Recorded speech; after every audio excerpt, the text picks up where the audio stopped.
Едем с племянником младшим на рыбалку, на промысел рыбацкий. Да, Кириллюс?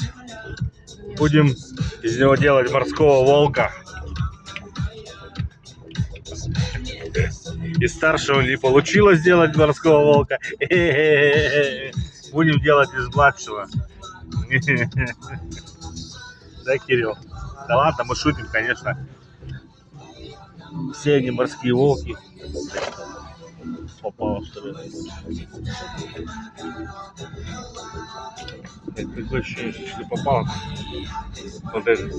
Голов, грязь какая-то. Так что так, прием. Утро у нас почти 10 часов. Что, 10 почти? 25. А что-то... я вчера аккумулятор отключал. Да. В общем, прием.